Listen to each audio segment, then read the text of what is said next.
స్తోత్రం. ఈ 4వ వారంలో ఈ సందేశాన్ని ఇవ్వడానికి మమ్మల్ని నిలబెట్టినందుకు స్తోత్రం. ఈ సందేశాన్ని స్వీకరించి ఏకాత్మ, ఏక మనసు, ఏక ప్రేరేపణ ఈ బిడ్డల సంఘానికి, పెద్దలకును, నడిప్రాయము, యవనులకును, బాలులకును దయచేసి నీ వాక్కుతో నాతో మాతో మాట్లాడమని, మీరే మహిమ పొందమని యేసు నామములో ప్రార్థిస్తున్నాము తండ్రి. ఆమేన్. దేవునికి మహిమ కలుగును గాక. మంచిది. మనం ప్రభు సేవలోనికి, ప్రభు పరిచయంలోనికి మరి ఈ తరాన్ని ప్రభు ప్రత్యేకంగా నడిపిద్దాం. దయచేసి మనం చూద్దాం. మనము ఏక ఆత్మ గలవారమై ఉండాలి. ఏమన్నాలి? ఏకాత్మ. ఏకాత్మ అంటే ఏంటంటే, ఎవరైనా ఒక మంచి విషయాన్ని చెప్తే దానికి అందరూ ఏం చేయాలి? ఏకీభవించాలి, స్వీకరించాలి.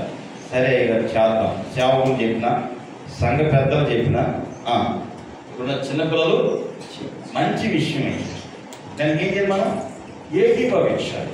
అలా ఏకీభవించిన వారు బైబిల్లో ఎవరు, ఏకీభవించకుండా తిరగబడిన వారు ఎవరో కూడా బైబిల్లో చూద్దాం. మొదటిగా న్యాయాధిపతుల గ్రంథం 20వ అధ్యాయం 1వ వచనం.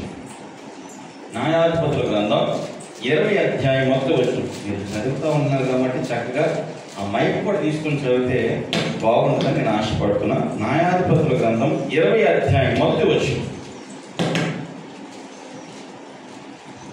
చదువుదామా? న్యాయాధిపతుల గ్రంథం 20వ అధ్యాయం 1వ వచనం. అంతటా ఇశ్రాయేలు అందరూ బయలుదేరి దాను మొదలుకొని బెర్షెబా వరకు, గిలాదు దేశం వరకు వారు సమాజముగా ఏక మనస్సు కలిగి మిస్పాలో యెహోవా సన్నిధిని కూడుకున్నారు. హల్లెలూయా. ఒక పని చేయాలన్నప్పుడు, ఒక యుద్ధం చేయాలన్నప్పుడు, దేవుడు వారికి జయమియాలన్నప్పుడు వారు చేసిన పని ఏంటో తెలుసా? ఎవరెవరట?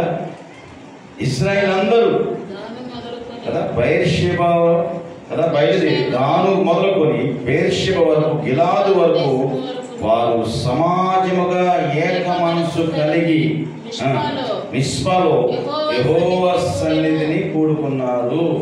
నేనేం చెప్తాను? మనం ఏదన్నా సేవ చేయాలన్నా, పరిచయం చేయాలన్నా, మీటింగ్ పెట్టాలన్నా ఎక్కడ మాట్లాడతాం? మనం అందరం కలిసి దేవుని మందిరంలో కూడుకొని మాట్లాడుకొని ఈ కార్యక్రమం ఎలాగ చేయాలని చెప్తాం. ఏది చేయాలన్నా అక్కడ ఇక్కడ కాదు, కూడుకునే దేవుని సన్నిధిలో కూర్చుంటే దేవుని చక్కని ఆలోచన మనకి ఇస్తారు. అది వాక్యం. రెండోది మనం చూద్దాం, ఎజ్రా ఏం చేశాడో చూద్దాం. అర్థమైందా? న్యాయాధిపతులు అలా చేశారు, ఎజ్రా ఏం చేశాడో చూద్దాం. చూడండి, ఎజ్రా గ్రంథం 3వ అధ్యాయం 1వ వచనం చదువుదామా? ఎజ్రా 3 1వ వచనం చూద్దాం. 7వ నెలలో ఇశ్రాయేలు తమ తమ పట్టణాలను వచ్చి తరువాత జనులందరూ ఏక మనస్సు కలిగిన వారై యెరూషలేములో కూడి. మరి ఎక్కడికి వచ్చారు? వీళ్ళు కూడా యెరూషలేము మందిరంలోకి వచ్చారు. ఏ పని చేయాలన్నా ఎక్కడ పోకున్నారు? వీళ్ళు మందిరంలో కూర్చొని ఆలోచన చేసి ఆ పని చేస్తున్నారు. నేను ఉదయం ప్రార్థన చేశాను. ప్రార్థన చేసినప్పుడు నాకు అనిపించింది, వాస్తవానికి ఎందుకు అవుతుందా నేను చెప్పాను. 27వ తారీఖు ఫెస్టివల్ కదా, ఈ పిల్లలందరూ రోడ్ల మీద తిరుగుతుంటారేమో కదా. ఫస్ట్గా మనం యూత్ మీటింగ్ పెడదాం. ఇక్కడ ఒక 5 మంది ఉన్నారు, ఇక్కడ ఒక 10 మంది ఉన్నారు కదా. కొండాకుండలు కూడా ఒక 5 మంది ఉంది, నిండలు ఉంది, కోటిపాలు ఉంది. పిల్లలు కలుపుకొని ఒక 10, 15 మంది, 20 మంది కలిసి ఏం చేపిద్దాం? ప్రభుని ఆరాధించడం, వాక్యానికి విధేయులు, మందిరంలో పరిచయం చేయటం, కొన్ని కార్యక్రమాలు వారి ద్వారా చేయిద్దాం అనుకో. దాంట్లో మీలో ఎవరొకరు కూడా ఒక 15 నిమిషాలు ట్రీట్ చేయొచ్చు. మీకు సబ్జెక్ట్ ఇస్తాం, ఈ విషయాలు అలా చెప్పమని. అన్ని విషయాలు పాస్టర్ గారే కాదు, సంఘంలో పెద్దలు, సంఘంలో స్త్రీలు, సీనియర్స్ చెప్పాలి. అదే సేవ, అదే పరిచర్య ధర్మం. అర్థమైందా? మనం కూడుకొని చేయాలి. ఏది చేయాలి? ఒక సహవాసం చేయాలి. నేను ప్రార్థన చేస్తున్నాను, మీరు ఎంతమంది నమ్మారు? యవనస్తులు అందరూ కలిసి 6 to 7 ఏం చేయాలన్నా ప్రార్థన చేయాలి. 4 to 5 స్త్రీలు చేస్తారు, 5 to 6 పురుషులు చేస్తారు, 6 to 7 వాళ్ళు కూడా 1 గంట ప్రార్థన చేయాలి. యూత్ మీటింగ్ ద్వారా అది జరుగుతుందని నేను నమ్ముతున్నాను. హల్లెలూయా. ఆన్లైన్లో వాళ్ళు కలుస్తారు, ప్రార్థన చేయండి, ప్రయత్నం చేయండి. వాళ్ళకి సపరేట్ ఒక గ్రూప్ ఇద్దాం. నేనేమంటే ఒక తరం పాడైపోయింది, ఈ తరంలో వీళ్ళు ఏం చేద్దాం, మనం నిలబెట్టేద్దాం. హల్లెలూయా. దేవుడి కొరకు నిలబెడదాం, దేవుడి మహిమ కొరకు వెళ్ళి నిలబెడదాం. ఎందుకంటే ప్రారంభంలో ఉన్న బిడ్డలు కనుక ఉండుంటే మన సేవ ఇంకొక రకంగా వాళ్ళ కోసం కూడా ప్రార్థన చేద్దాం. వీరిని చూసి వాళ్ళు నేర్చుకునేటట్టు మనం ఏం చేద్దాం, ప్రార్థన చేద్దాం. హల్లెలూయా, హల్లెలూయా. ఓకే, చూద్దాం. యోబు గ్రంథం 23:13. యోబు గ్రంథం 23:13.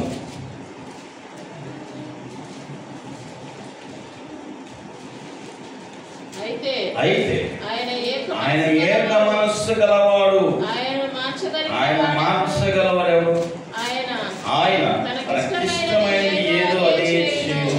ఎవరైనా దేవుడు ఎవరి గురించి చెప్తున్నాడు?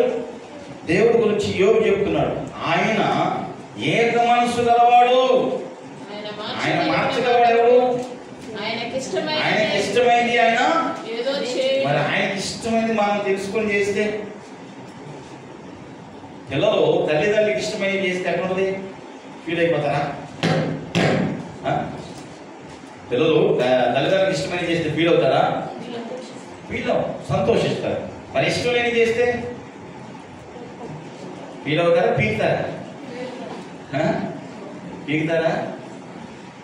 మీరు పీకించుకుంటున్నారా? తల్లిదండ్రులు ఫీల్ అయ్యేటట్టు చేస్తారు. కొంతమంది బాగా తెలుసు తల్లిదండ్రులు వీక్నెస్, అని ఎలా నైట్ చేయాలి, ఎలా పాటలు పాడాలి, ఎలా ధ్యానం చేయించాలి. హల్లెలూయా. మీకు కూడా అట్లాంటి దేవుడికి ఇష్టమైనవి చేయండి. ఆయన ఏక మనసు గలవాడు కనుక మనం కూడా ఏక మనసులో ఏం చేయాలంటే దేవుడిని కలుసుకోవాలి. హల్లెలూయా. ఎక్కడ కలుసుకోవాలంట? ఆయన సన్నిధిలో. హల్లెలూయా. దేవుని సన్నిధిలో ఎంతో హాయి, అది ఎంతెంతో హాయి. నేను ఆనందింతును పగలు. అది ఆనందిస్తున్నారా? మనకి ఎక్కువ ఆనందం ఎక్కడ ఉంటుంది? టీవీ దగ్గర, ఫోన్ దగ్గర, ఇంకా తిరిగే కారణం. ఎక్కువ ఆనందం ఎక్కడుందంట? మందిరం. నా సన్నిధిలో సంపూర్ణ సంతోషము అనుకునే సమయంలో దేవుని దయలు ఏం పెరిగినట్ట? యెహోవా సన్నిధిలో ఎదుగుతూ అభివృద్ధి చెందాడు. హల్లెలూయా. నీ పిల్లలు కూడా అభివృద్ధి చెందాలన్నా, నీ పిల్లలు కూడా ఆశీర్వదించబడాలన్నా ఏమవ్వాలి? యెహోవా సన్నిధిలోనికి నడిపించబడాలి. యెహోవా సన్నిధిలో ఆరాధించేవారు కానీ, స్తుతించేవారు కానీ, గణపరిచేవారు కానీ, మహిమపరిచేవారు కానీ, కొనియాడేవారు కానీ, దేవుణ్ణి ఆకాశాన్ని ఆయన దూతల సమూహంలో స్తుతించే కృప మన బిడ్డలకు దేవుడు ఏం చేయాలి? కలుగు చేయాలి. హల్లెలూయా. అవి నేర్పించండి, అవి బోధించండి, అవి తెలియపరచండి. మిగతా విషయాలు నేర్చుకుంటారు. ఓకే, చూద్దామా? అయితే ఇప్పుడు మన ఐక్యతలో పాడు చేసేవాడు ఎవరు ఉంటారంటారా? మన సహవాసాన్ని పాడు చేసేవాడు ఉండరా? సంఘాన్ని పాడు చేసేవాడు ఉండరా? చూడండి, అపోస్తలుల కార్యం కీర్తన చదివితే మీకు క్లారిటీ వస్తుంది. 83:5 చదవమా. కీర్తన 83:5. 83:5. ఏక మనసుతో వారు ఆలోచన చేయుచున్నారు. నీకు విరోధముగా నిబంధన చేయుచున్నారు. దేనికంట? సేవకి, పరిచర్యకి, పాస్టర్లకి, విశ్వాసులకి ఏం చేస్తారంట? విరోధంగా నిబంధన చేస్తారంట. ఏమని నిబంధన చేస్తున్నారు? చూద్దామా? అపోస్తలుల కార్యము 23:11. 23:11. నా మాట అర్థమవుతుంది అనుకున్నా. 23:11 అపోస్తలుల కార్యం. చదువుదామా? ప్రభు అతని యొద్ద నిలుచుండి ధైర్యముగా ఉండుము. యెరూషలేములో నన్ను గూర్చి నీవిలాగు సాక్షినిచ్చితివో, అలాగనే రోమాలో కూడా సాక్షి ఇవ్వాలని చెప్పాను. ఉదయమైనప్పుడు యూదులు కట్టి పౌరును చంపు వరకు అన్నపానంలో పుచ్చుకొనవద్దని ఒట్టు పెట్టుకుని నిబంధన చేశారా చేయలేదా? ఏం చేశాడు పౌలు గారు? సేవ చేశాడు, పరిచర్య చేశాడు. అనేక మంది నశించిపోయే వాళ్ళని ప్రభు వైపు నడిపించాడు. ఆయన ఏం చేయాలనుకున్నాను? వీళ్ళు చంపేదాకా ఏం చేయమేమో. ఇది నిబంధన అంటే. ఇప్పుడు చేసిన దేవుడితో నిబంధన చచ్చిపోయేదాకా ఈ సేవ వదము, ఈ మందిరం వదము, పరిచర్ని వదము, ఈ సేవే చేస్తామని చేసిన ప్రమాణాలు ఉండే మనకు అటువంటి నిబంధనలో. మరి ఏ నిబంధనలు ఉన్నాయి ఆలోచించి. పౌల్ని చంపేదాకా ఏం చేస్తాడు? అన్నపానంలో. ఈ కుట్రలో చేరిన వారు 40 మంది కంటే ఎక్కువ. పాట పాడతామని 4 కొండదు యూనిటీ. ప్రార్థన చేద్దామని 4 కొండదు యూనిటీ. సువార్త చేద్దామని 4 కొండదు యూనిటీ. పౌల్ని చంపుదామని ఎంతమంది ఉందంట? 40 మంది కంటే ఎక్కువే.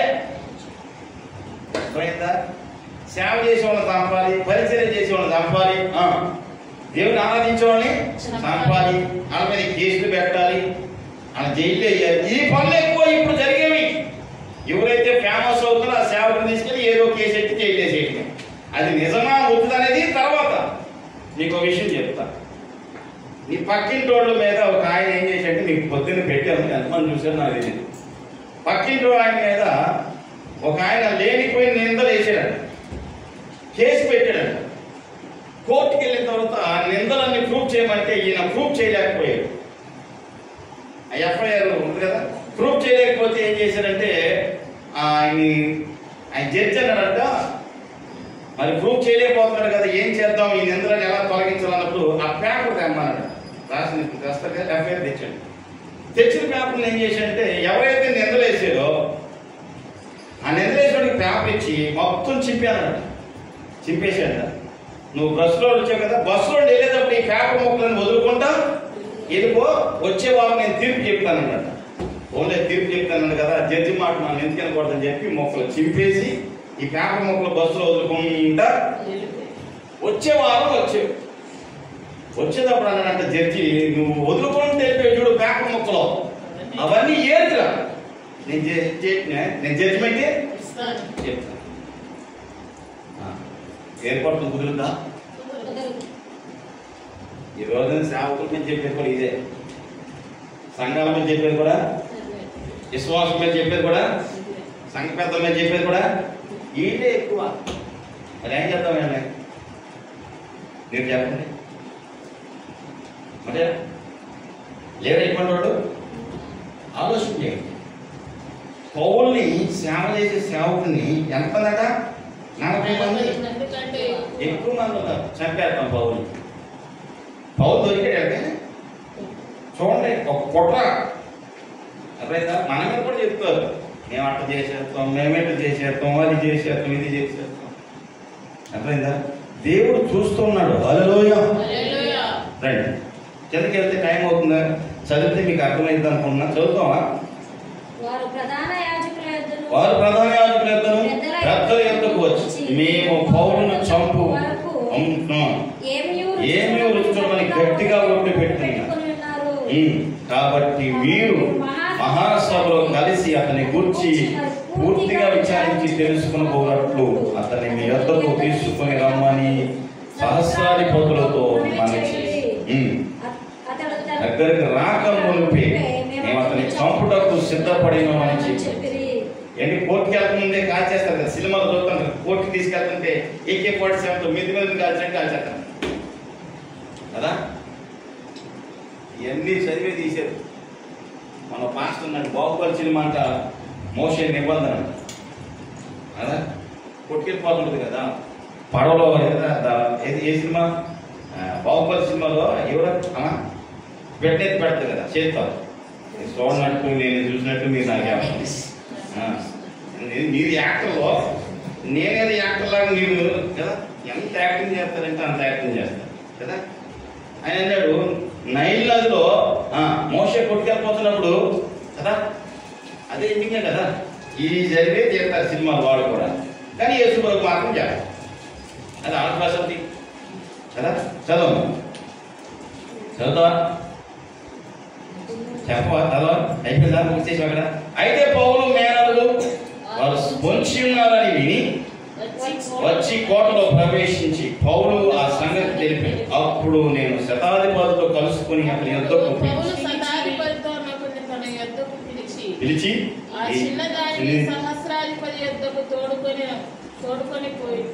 చిన్నవాడిని సహస్రపతి తోడుకొని కొని అతడు నీకు ఒక మాట చెప్పాలని ఉన్నాడు.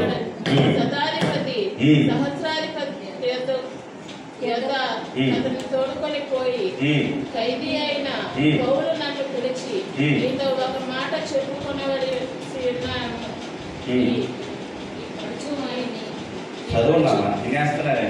పడి పడుచులో నీ ఎద్దకు తీసుకుని పొమ్మని అడిగినని చెప్పాను. సహస్రాధిపతి చెయ్యి పట్టుకొని అవతలకు తీసుకొని పోయి నీవు నాతో చెప్పుకోనవలనని ఒంటరిగా అడిగాను. అందుకతడు నీవు పౌరులు కూర్చి సంపూర్తిగా విచారింపబోకున్నట్టు అతనిని రేపు మహాసభ ఎద్దకు తీసుకొని రావాలని నిన్ను వేడుకొనుటకు యూదులు కట్టి ఉన్నారు. వారి మాటకు నీవు సమ్మతించవద్దు. వారితో 40 కంటే ఎక్కువ మనుషులు అతని కొరకు పొంచి ఉన్నారు. వారు అతని సొంత వరకు అన్నపానం పుచ్చుకోమని ఒట్టు పెట్టుకున్నారు. ఇప్పుడు నీవు మాటని రావాలని కనిపెట్టి సిద్ధంగా అందుకు ఈ సంగతి నాకు తెలిసినది ఎవరితోనూ చెప్పవద్దని ఆజ్ఞాపించి ఆ పరుచు వాడిని తరువాత అతడు పిలిచి కైసరేయులకు 200 మంది సైనికులను 70 మంది గొర్రెపు రౌతులను 200 ఈట్ల గలవారిని రాత్రి 9 గంటలకు సిద్ధపరిచి పౌలుని ఎక్కించి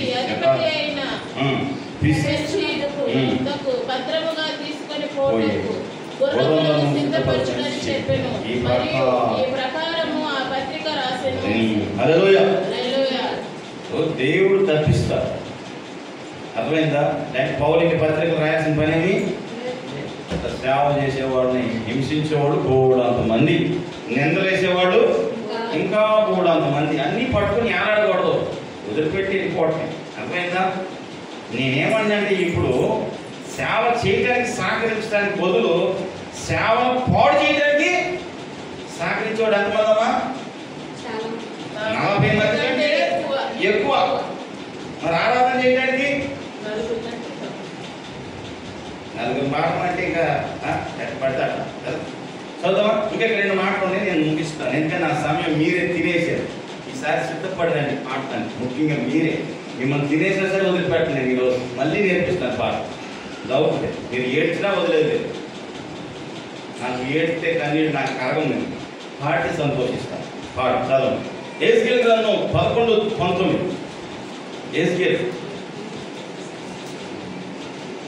ఎహెజ్కేలు ఏమండి బైబిల్ తీసి చూడండి. ఏం చేస్తున్నారు? ఇదే ఈ నిర్లక్ష్యానికి మళ్ళీ మీకు ఇల్లు మళ్ళీ ఎక్స్ట్రా పనిష్మెంట్ ఇంకేం లేదు. ఈ నిర్లక్ష్యాన్ని వదిలిపెట్టమని 11:9 ఉందా? 11:19 చదువు.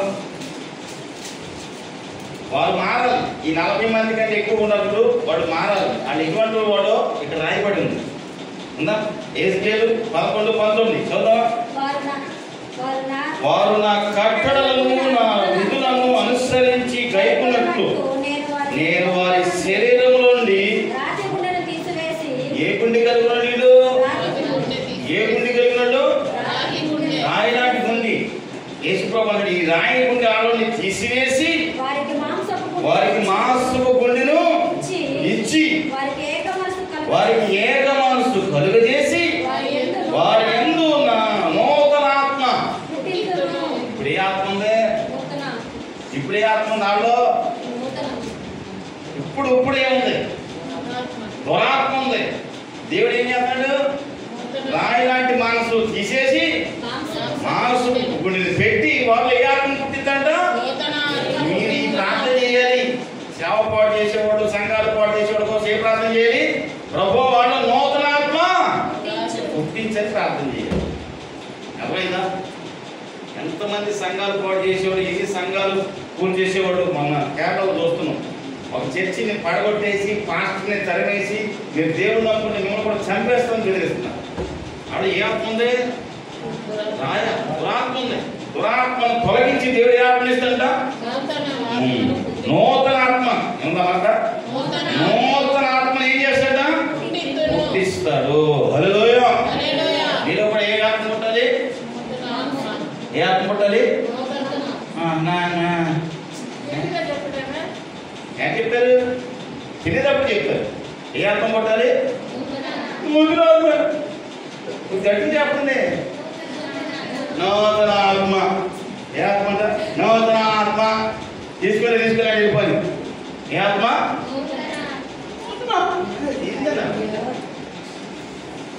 గట్టిగా నూతన ఆత్మ. నూతన ఆత్మ. నువ్వు గట్టిగా వస్తుంది. మాట మాత్రం బయట రా. నూతన ఆత్మ అని వచ్చిందా? సార్ చప్పట్లు కొట్టండి. ఇందాక మొగం స్ట్రాంగ్ పెట్టుకుంటారు. ఇంత రండి, ఇంకా 2 మాట్లాడండి, నేను చెప్పి ముగిస్తా. అపోస్తులుగా లోకస్ సువార్త 14:18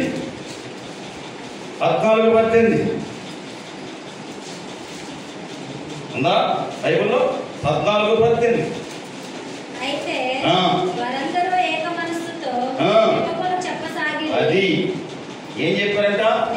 ఏ రోజు ఒళ్ళు నొప్పులు నాయన, కడుపు నొప్పు నాయన, మెడ నొప్పు నాయన, తల నొప్పు నాయన, నేను రాలేను స్వామి. ఏం చెప్పారంట? మనోడు చెప్పి ఆడు చెప్పింది ఏం చెప్పారు? చెప్పమ్మా నెప్పాలంటే మా పెరుసాలు చెప్పింది. సాగు చెప్పాడు ఎక్కువైపోయాయి కదా. బాబా ఈ బిడ్డపై నీ ఆత్మ ఉంచినందుకు స్తోత్రం అన్న.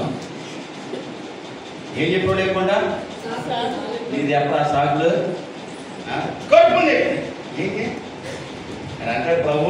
ఈ ఆడవాళ్ళందరికీ ఇది జబ్బోయి కదా అని చెప్తా.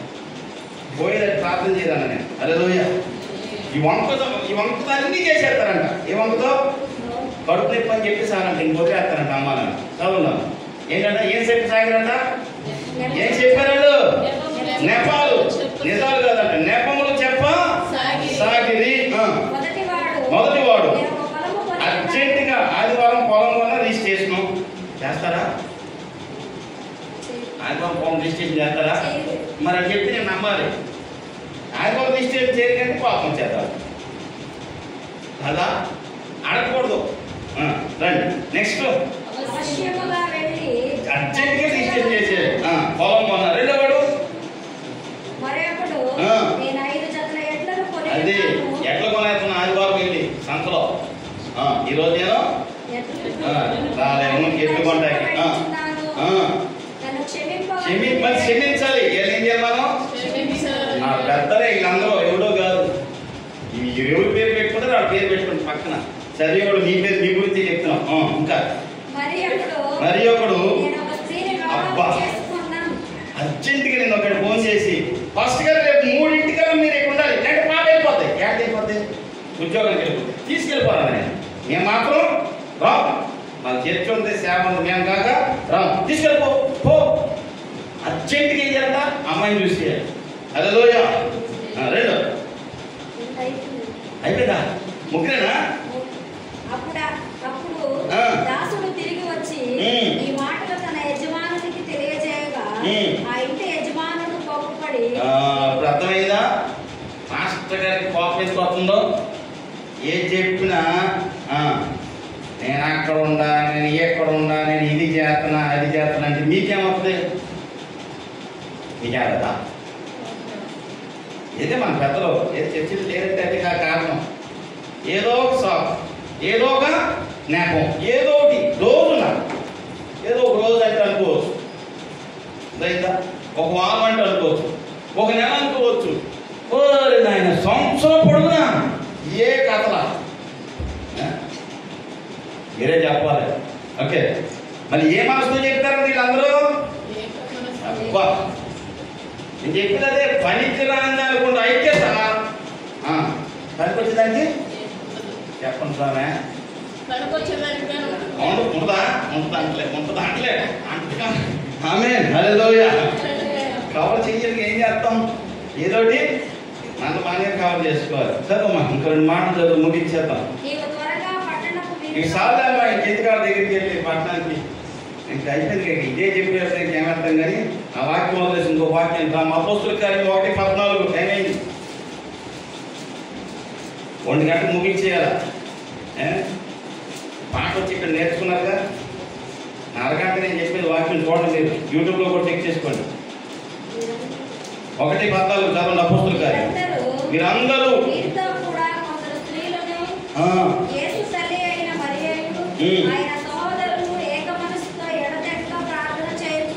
ఇప్పుడు ఏం చేస్తాం? మనం అందరూ నెరవేరు చెప్తున్నారని తెలిసి మీ గుండెల మీద చేసుకుని ఎడ కూర్చుని ఎంతో చెప్పాలి మాట. ఆన్లైన్లో కొత్త ఓ చెప్పినా అవునా? మరి మేమేం చేస్తున్నామండి ఆన్లైన్లో? మేమేం చేస్తున్నాం? సార్ వస్తారంటే వస్తారు మాట పట్టణమా? నేనేమన్నానంటే ఒక్కసారి అన్నా సరే ఉదయం వదిలేండి, మనకేం బుధవారం అన్నా ఉంది కదా, అర్థం చేసుకోండి.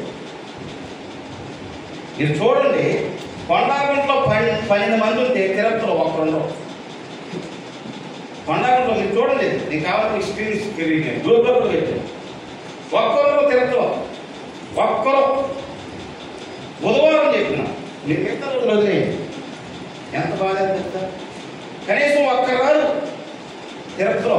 మనం పెద్దకి ఫోన్ చేసి బాబు అని, అయ్యగారు నువ్వు రా, నీకు ప్రార్థన ఇస్తాను చేయండి. సరే మాట తప్ప. ఈ 12 మంది కింద వచ్చిన తర్వాత నాకు పేరు కనపడాలి. పైతో చూస్తే బాబు చేయి బాబు అనగానే మీరు చేయట్లేదంట. నేను ఇప్పుడు మనం చేసేది ఇదే. హల్లెలూయా. మనకు మిగిలింది కూడా ఇదే. అక్కడ ఏం రాశాడు? మళ్ళీ కష్ట బాగా చదువున్నాం. వీరందరూ వీరితో కూడా కొందరు స్త్రీలు ఫస్ట్ అలాగే 4-5 ఉదయం కొందరు స్త్రీలు యేసు తల్లి అయిన మరియు ఆ తర్వాత మేము ఏం చేద్దాం? సహోదరులు ఏక మనసుతో ఎడతెగక ప్రార్థన చేయించున్నాం. చప్పట్లు కొట్టండి ఈసారి. హల్లెలూయా. ఇప్పుడు నాకు మిగిలింది ఏంటి తెలుసా? ఏం చేసేదట? ఇది ఒకటే ప్రార్థన. ఒకటే ప్రార్థన లేకుండా మనం ఏమి ప్రార్థన చేయకుండా ఏమి చేత కాదు.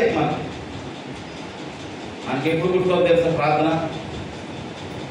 ఏమి లేనప్పుడు, ఏమి తోచినప్పుడు అప్పుడు చేద్దాం ప్రార్థన, ఉపవాస ప్రార్థన. అప్పుడెందుకు అంత భారం? అదే రోజు కాస్త చేసుకుంటే పోతే పని అవుదా? నాయన అంటాడు, నాయన రోజు చేసేస్తే పని అంతా అయిపోతుంది. అనుభవంతో చెప్తాడు. నిజమే, ఆ రోజు కొద్దిగా ఆ రోజు మొత్తం మీదేసుకొని చేయలేం కదా. నేనేమనుకున్నానంటే కాస్త మీ టైం ఉన్నప్పుడు 2 గంటలు 7 to 9 కొన్ని 7:15కి రండి, 8కి రండి, కొన్ని 8:30 కానీ వచ్చి ఏం చేయాలి?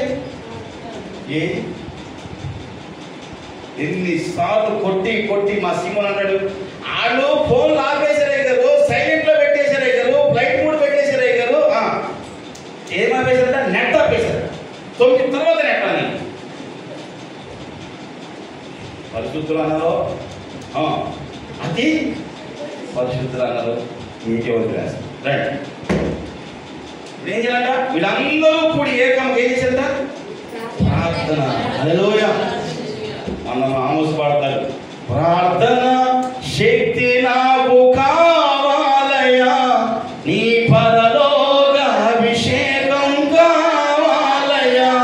లేటెస్ట్గా వచ్చాడు ఆమోస్. ప్రార్థన రాదండి. పాట పాడమంటే మీరు ట్రై చేయండి. ఆమోస్ పాట రికార్డ్ చేసి ఇక్కడ ఉండదు కదా, మన సంఘంలో షాలో సంఘంలో ఎవరో పాడాడు, అంత బాగా పాట పాడతాడు ఆయన. దేవుడు ఇచ్చిన స్వరం. హల్లెలూయా. ట్రై చేయండి మీరు కూడా. ప్రార్థనలోను, పాటలోను, ఆరాధనలోను నేను ఇది అని నిరూపించుకుంటే దేవుడు మమ్మల్ని కూడా ఏం చేస్తాడు? నేను ఇది అని చూపిస్తాడు. హల్లెలూయా. మనం ఏదో దేంట్లో కూడా చూపించకుండా నువ్వు దేంట్లో ప్రూఫ్ చేసుకోకపోతే దేవుడు నీకు ఎందుకు ప్రూఫ్ చేస్తాడు? నాకు చెప్పండి. నువ్వు ఆరాధనలో కింగువా, పాటలో కింగువా, వాక్యం చదువులో కింగువా, ప్రార్థనలో కింగువా? హల్లెలూయా. దేంట్లో ట్రై చేయి, నీకు వచ్చింది. ఇవేమి ట్రై చేయకుండా పనికిరాని అన్నీ ట్రై చేస్తాం. ప్రభువా లేడు. నువ్వు ట్రై చేయి దేవుడితో. అర్థమైందా? నెక్స్ట్ ఇంకొక మాట ఉంది, అది చదివి ప్రార్థన చేసేస్తాను చివరికి. చదవండి. 2 తిమోతి 2 కొరింథీయులు 13-11. ఈరోజు నేను చెప్పే సేవకులు లేరు. దేవుడు నిన్ను దీవించునుగాక, దేవుడు నిన్ను కాపాడుగాక, ఈ చెప్పే సొలి సేవకులు ఎక్కువైపోయారు. సోది మాటలు ఆ దగ్గరికి పొలవమని వెళ్ళిపోవడం, అక్కడ కూర్చొని తప్పది. దేవుడి దగ్గర ఆశీర్వాదం ఎక్స్పెక్ట్ చేస్తున్నావు అంటే నీ దగ్గర కూడా దేవుడు ఏదో ఎక్స్పెక్ట్ చేస్తున్నావు. అది నువ్వు చెయ్యి. చివరి మాట చెప్పి నేను ప్రార్థన చేస్తాను. 2 కొరింథీ 13-11. చివరికి నేను చెప్పే మాట ఏంటంటే, తుదకు సహోదరులారా సంతోషంగా ఉండడి. ఇంతసేపు తింటే మాకు సంతోషం అంటే ఇంటుంటా కదా, సంతోషం తెచ్చుకోవాలి. సంతోషించుడి. నీ సంతోషం ఏమి అంట?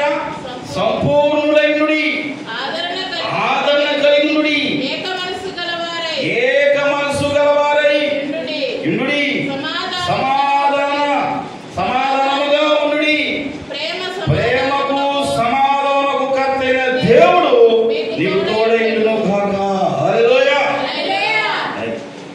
ఇవి ఉండాలి. సంతోషంగా రావాలి మందిరానికి. ఎట్లా రావాలంట? ఈరోజు ఇంకా ఉంటాను అన్నాను కదా మమ్మీ, ఒక రోజు రాకపోతే ఏమైపోతే ఎట్లా రావాల్సింది? ఎట్లా రావాలి? ఎట్లా వస్తాం మందిరానికి? సంతోషంగా వస్తామా? అమ్మా కొన్ని రోజులు ఇంట్లో అనిపిస్తాం అనేవాడు నీకే నేను చూపిస్తాను. నేను ఏది వ్యర్థంగా ఒక్క మాట బలం మీకు నిలవచ్చును, రుజువుతో సహా చూపిస్తా. కావాలంటే మీకు వీడియో కూడా చూపిస్తాను. ఆడేది కాదు, నీకు చెప్పేది ఆడేది కాదు, అనేవాడు ఉండాలని చెప్తున్నా. హల్లెలూయా. కావాలి కదా వీడియో చూపిస్తాను కొన్ని రోజులు ప్రూఫ్తో. ఎందుకంటే మా పిల్లలు నీ పిల్లలు కాదు, అందరికి పిల్లలు. నా పిల్లవాడు నువ్వు పట్టపోయిన సూపర్ అన్నానుకో,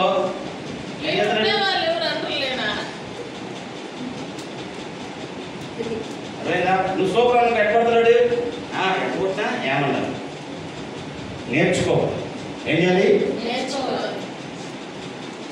నీ మాట నేను సమాధానం చెప్తాను. లేదు తొందరగా ప్రూఫ్ ఇస్తాను. ఓకే, టెన్షన్ అదే. ఇంకోసారి ప్రార్థన చేయాలి.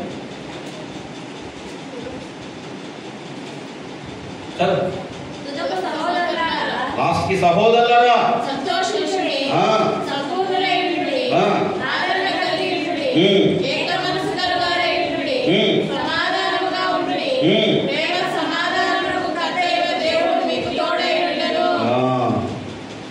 ఇవన్నీ ఉంటే దేవుడు ఏమంటాడు? నీవు నా తోడు ఉన్నావయ్యా, నాకు భయమేలా,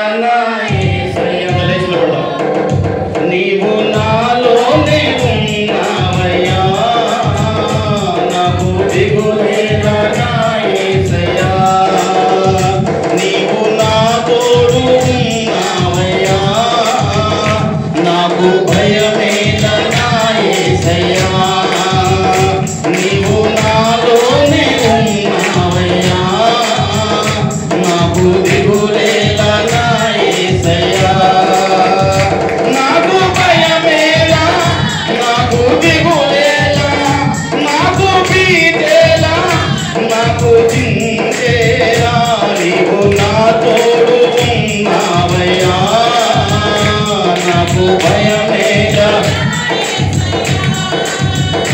నీవు నాలోనే ఉన్నావయ్యా, నాకు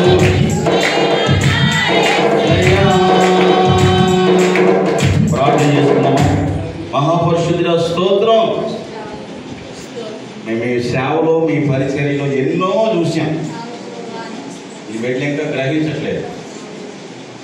ఎవరు ఎలా ఉన్నారనేది తెలియట్లేదు నాయన. ఇంకా తెలియపరచం.